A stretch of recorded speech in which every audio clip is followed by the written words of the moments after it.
Hello, everyone. Welcome to my top 10 worst movies of 2017.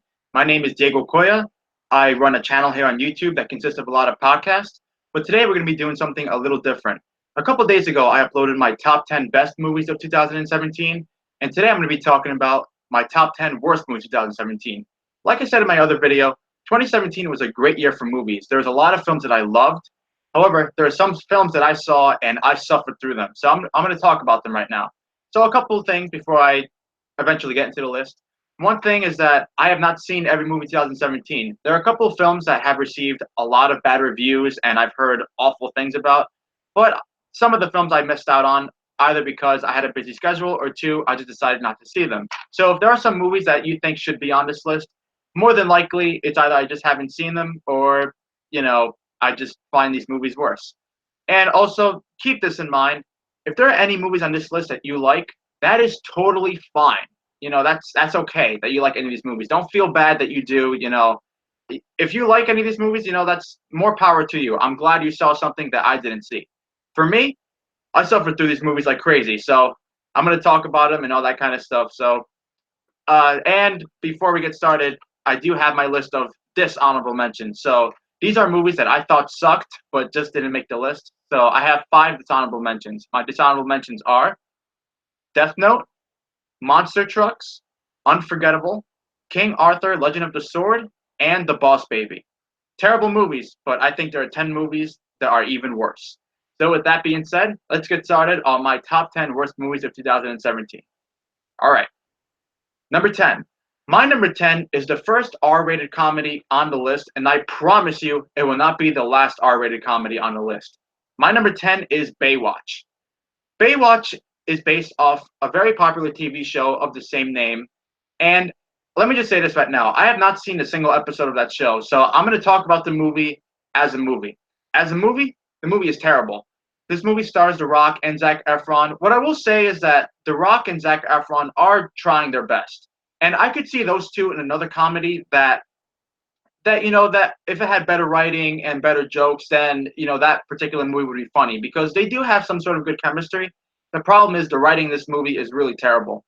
The problem with R-rated comedies is that they rely so much on sex jokes, and this movie is absolutely no exception. This movie is just penis jokes, sex jokes, and it's just raunchy for the sake of being raunchy, and it has unlikable characters. And honestly speaking, this movie was boring, especially particularly towards the third act. It felt like the movie was going on and on and on. The movie felt like 2.5 hours, and I know the movie's not that long, but it felt that long because the pacing was awful. The Rock is an actor that I love. I think he's very likable. He has charisma. I think The Rock is a genuinely cool dude. And he was in Moana, a phenomenal Disney film. And he went from that to this. Oh man, I'm sorry, The Rock. I love you, but this movie's just not good. I know a lot of people consider this to be a guilty pleasure, and if you do, more power to you. But I suffered through this thing, and I think it's a terrible R-rated comedy. And to top it all off, this movie came out on my birthday. It's a great gift from the movies, I guess. Not really. This movie sucked ass. So Baywatch is my number 10. My number 9 is another R-rated comedy, and this movie came out during the summer. Now, from my understanding, not a lot of people saw this movie. It got pretty poor box office results, and thank God it did. My number 9 is The House. Now, Will Ferrell comedies for me are hit or miss. There are some that I do like, and there are some that I just find obnoxious or annoying. I gotta tell you, I think this is his worst film by far. The House, I will say this, the first 20 minutes were bad, but they weren't like unbearable. I'm like, okay, this is stupid, but it's not like one of the worst things I've seen. After a sequence where a fight club happens underground, the movie gets so much worse. Every character in this movie is annoying, unlikable, and once again, it has the flaws of another R-rated comedy. Raunchy for the sake of being raunchy, sex jokes, and some jokes are just mean-spirited. There's one scene in particular where Will Ferrell accidentally cuts off a finger with a fire axe of another guy, and it's so gruesome and graphic. And then now all of a sudden, Will Ferrell thinks he's this badass called the Butcher.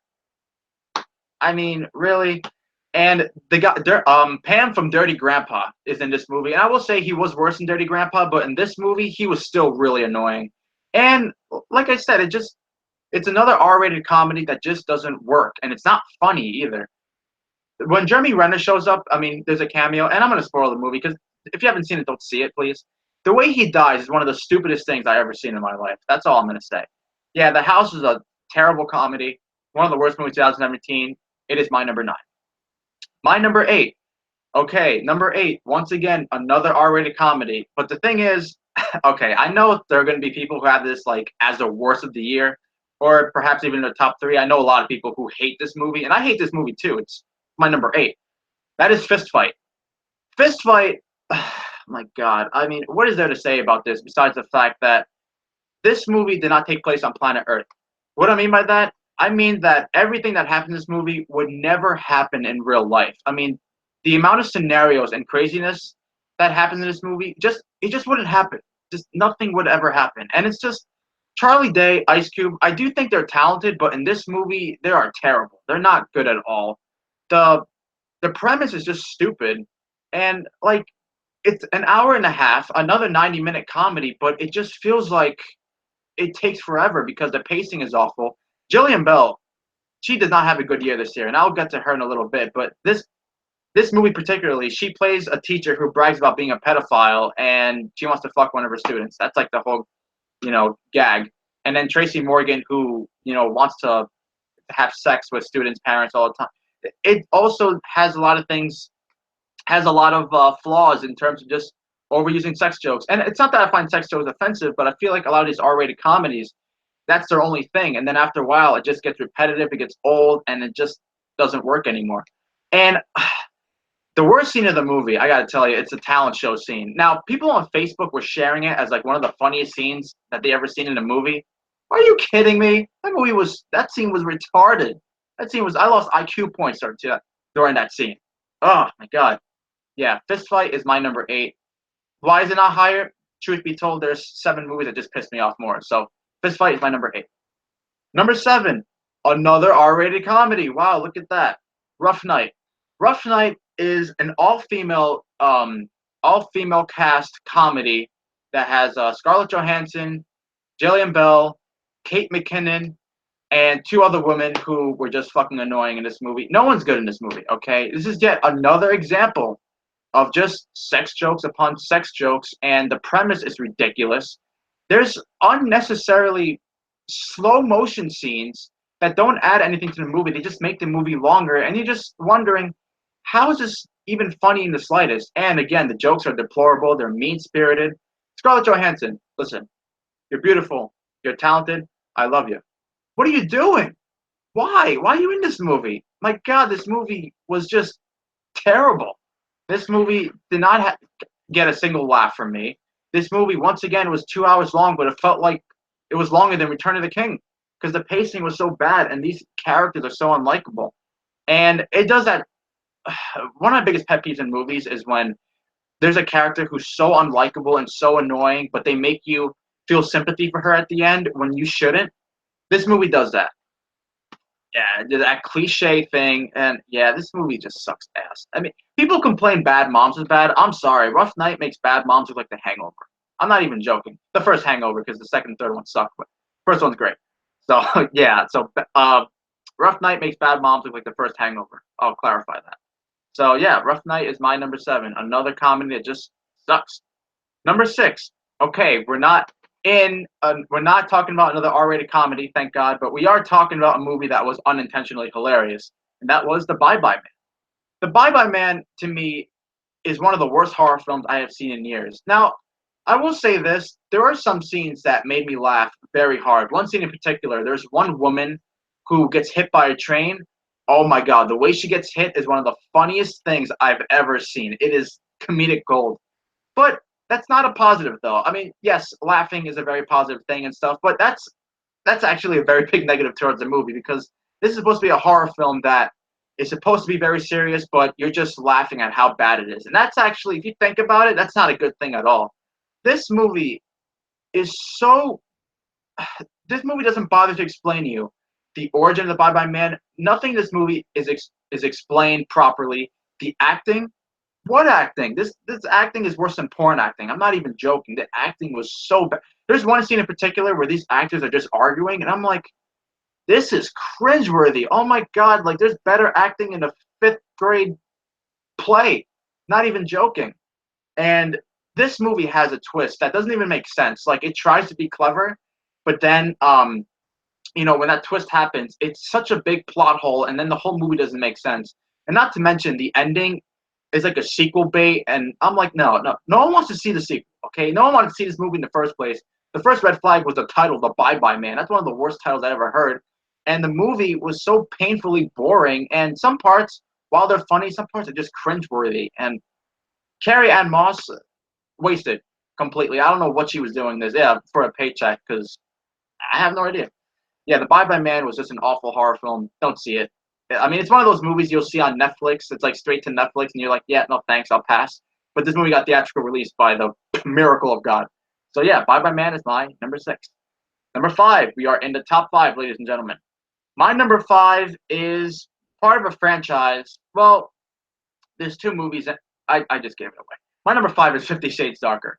Now, let me say this, because I'm in the minority when I say this. I actually think 50 Shades of Grey is worse than 50 Shades Darker.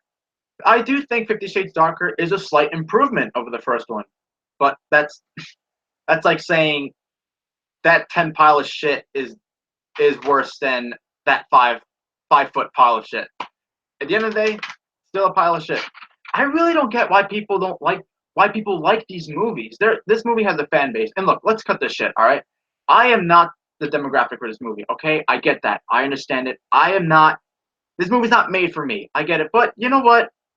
I'm sorry. This movie is the execution is just terrible, and there's not really a story. This movie, it picks off right after where the first one left off with a terrible cliffhanger, and then they make up like this. The cliffhanger was basically for nothing, and then the whole movie is just them having sex, having some problems. There's some twists and turns that are so predictable and so corny. This movie is essentially a porn with more story than you ever care about, and the sex scenes are boring too. I mean, like if you're gonna make the movie marketed for its intense sex scenes or whatever, I mean, this movie, oh my god, this movie was dull. The acting is wooden. I mean, when I mean wooden, I'm talking about fucking IKEA furniture wooden. Oh my god, the acting is just terrible. And the characters, and oh my god, the dialogue is cringeworthy. And no, I'm not hating it because it's a cool thing, to hate it. No, I hate it because this movie's just trash. Sorry to say. Yeah, 50 Shades Darker is my number 5. All right. So, number 4. My number 4 was one of my least anticipated movies of the entire year, and the movie, it met my expectations of being shit, and that is Transformers: The Last Knight. This movie pissed me off, and I'll tell you why. This movie, I think it's the worst Transformers film. 2.5 hours long, and I had no idea what the hell was going on. Seriously, I'm not even joking.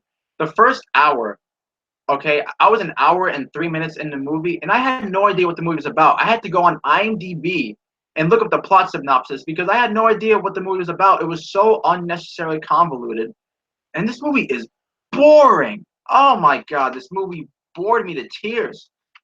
It's just the action. Even like the action scenes feel so dull. They feel so uninspired, and it feels like Michael Bay just doesn't learn from his mistakes because he keeps focusing on the human characters, and we all know the human characters are the absolute worst in these movies. And not to say that the Autobots, some of them aren't terrible, but I'd rather have the whole movie just focus on the Autobots and make the movie less sufferable. Michael Bay said this is going to be his last film, and he said that like 3 times, but I really hope he keeps his word because this film just put me in a state of misery, and it just went on and on. It felt like 8 hours long, and Mark Wahlberg didn't even. I love Mark Wahlberg. Okay, he was in Patriots Day last year. That is one of the most underappreciated films of the decade. So if you haven't seen Patriots Day, go see it. And he's in this movie, and you can tell he's not trying at all. He's just there for the paycheck. Because as much as I hated the fourth Transformers movie, I said that Mark Wahlberg tried his best. This movie, you can tell he's not even trying at all. So yeah, I guess he even knows it's bad. So yeah, this is wow, this is how a blockbuster should not be done. If you want to see a good blockbuster movie, watch the MCU films. They're funny, they're really clever, they're really well done for the most part. Not all of them are great, but the majority of them are. So yeah, just don't watch Transformers. And this movie didn't make $1 billion worldwide. I'm happy about that, but it's made 600 million, which is still a lot. And it sucks because there are movies out there that are great and should be getting your money, not this pile of shit. So Transformers Last Night is my number 4. Number three. My number three is the last R-rated comedy on the list, and in my opinion, the worst R-rated comedy of 2017, and that is Snatched. Snatched was released in May, which qualifies it as a summer movie, and this is one of the I couldn't believe Amy Schumer, never make a movie ever again, for the love of God. And before you say, oh, it's a popular trend to hate Amy Schumer, you know what? That's not my case, okay? Because the first time I saw her was in Trainwreck, and I really liked Trainwreck. Trainwreck was really funny. It was a very good comedy, and it was actually one of my favorite comedies of that year. Then she made some stand-up comedies, which I saw a little bit of it. I'm like, this woman isn't very funny. And then I saw this, and I'm like, she is just unbearable because I pretty much said like this video does seem repetitive because of like how many times I talk about sex jokes, but this movie is like sex jokes times a billion. I mean, this is sex jokes galore. That is the only thing that's going on here. And not only that, but there are some scenes in particular that are just some of the worst scenes. Like a scene involving a tapeworm. Um, for the love of God. And then you have her and Goldie Hawn, which make for a terrible, terrible couple who, well, not couple as in like, I mean, like they're terrible together, like when they act together. And it's a road trip comedy with characters that you can't stand. And the movie just took forever and ever. Again, this is from the director of 50/50, an incredible movie. I love that movie so much I own it on Blu-ray. And he goes to this. Talk about a misstep. Oh my God. Some of the lines of dialogue here are just awful too. Like there's one line of dialogue that's like, um, yeah, she asks the guy, "Oh, what happened to your arm? Did you try to kill yourself because he had a big cut?" What the? This is a awful comedy, and yeah, just full of annoying characters. And yeah, I mean, comedy's a dying genre, I think. So yeah, Snatched is my number three. These next two movies, Lord help me, because I kept flipping back and forth because it was really hard for me to decide which is worse. These next two movies, they were. You know what? Let's just talk about them. Let's get it out of the way. My number two. My number two is a movie I don't think anybody asked for. Okay, I don't think one person on the planet asked for this movie. The Emoji Movie. The Emoji Movie is, without question, one of the worst animated films I've ever seen. Now, I'm gonna be real with you guys, okay? I mean, I try to be real with you at all times, so I'm gonna be genuine with you this time too. I was not looking forward to this movie at all. When I heard about this movie, I'm like, this movie is unnecessary. A movie about emojis? You got to be kidding me. Is Hollywood really running out of ideas? But you know what? I go into movies with an open mind, all right? I'm always hoping that the movie is great, that the movie's going to surprise me, and whatever. This movie was beyond awful. I couldn't believe how bad it was. This movie is not a movie, okay? This is a product placement. This movie is it advertises Facebook, it advertises Instagram. It's basically, oh hey, here's how this works, here's how this works, here's how that works. And the part of the movie is they have to go to Dropbox too. This movie is pathetic. And not only that, the thing that pissed me off the most, and what the most offensive thing about this movie, is that it blatantly rips off Wreck-It Ralph. I'm not just talking about, oh, low key rips off Wreck-It Ralph, some like elements here and there. Like, no, this is Wreck-It Ralph, but a really bad version of Wreck-It Ralph. And also rips off elements of Inside Out, of the Lego movie. This movie is lazy. And this movie is an insult to my intelligence, too. Like, this, one of the worst lines of the year. Emojis are the most important invention for communication, or some shit like that. I don't know. And then this movie has one of the worst sequences I've seen. Like, there's a Just Dance sequence with George Michael's song playing in the background. Yeah, George Michael is rolling in his grave because how dare they use a George Michael song during this movie? A movie about emojis. And I'll never let this go, okay? I'll never let this go. But Sony Animation Pictures was going to make the Popeye movie, okay? And they even have kind of a trailer online. You can still watch it. But they said, oh, no, let's just cancel that whole thing in general and just make this movie instead. The fact that this movie made over $200 million worldwide is an insult. The fact this movie exists is an insult. Don't take your kids to watch this movie. Don't watch this movie ever. This movie was like 90 minutes long and it felt like 3 hours. The Emoji Movie is one of the worst films I've seen, worst animated films I've seen, and it is my number two. Number one. My worst movie of 2017, ladies and gentlemen, is Diary of a Wimpy Kid: The Long Haul. This movie is so atrocious. I can't even tell you what's the worst scene of the year. You can fill out the category of worst scene of 2017 with every damn scene in this movie. I am not exaggerating. And these characters drove me insane.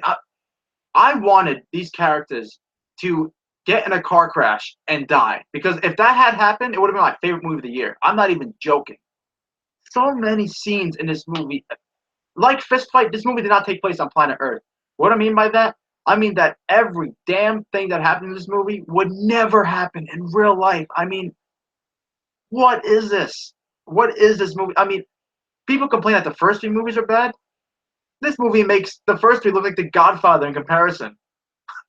This is just, oh, this movie was so. Some of the jokes here, really, after this movie was done, I had to take a walk outside. I took a walk and I couldn't even focus on the music that was playing. I was so focused on how much IQ points I lost, and I couldn't believe it. Like the amount of dialogue, the characters, and just everything about this movie is a big no. I just no. I Paramount, what were you thinking? And you know what? I am glad this movie bombed. This movie did not do well at the box office. Thank the heavens, because this movie was a cinematic abortion. Okay, this is Diary of a Wimpy Kid: The Long Haul. Okay, if I was the main character of that movie, I would have hauled my ass somewhere else because the parents were unbearable. And if you thought that joke was bad, I guarantee you that joke is better than anything in this goddamn movie. So, Diary of a Wimpy Kid: The Long Haul takes my crown, or my prize for the worst film of 2017. And there you have it. Okay, guys, that is my top 10 worst movies of 2017. Hope you guys enjoyed my list. Like I said, I haven't seen every movie in 2017, so movies like the new Resident Evil or Chips and many others, I just didn't get the chance to check out. And if you have a list of top 10 worst movies, I'd like to know what they are. So let me know in a comment down below, or let me know if there's a movie that you like that's on this list and you don't think it should have been on this list. Interesting to have some sort of discussion with you guys. So thank you guys so much for watching this video. I had fun doing this video and the top 10 best movies of the year. I do have that uploaded, like I said earlier in this video. So if you have not seen that, please check that out. I would greatly appreciate it. And yeah, please subscribe to my channel. Please share this video and all that kind of good stuff. So I will be back next week with the MTVM podcast that I usually run, you know, with Andrew Hayes and Double Nine. And yeah, it should be a good episode. So thank you guys for watching. I will see you guys next week. And until then, stay classy.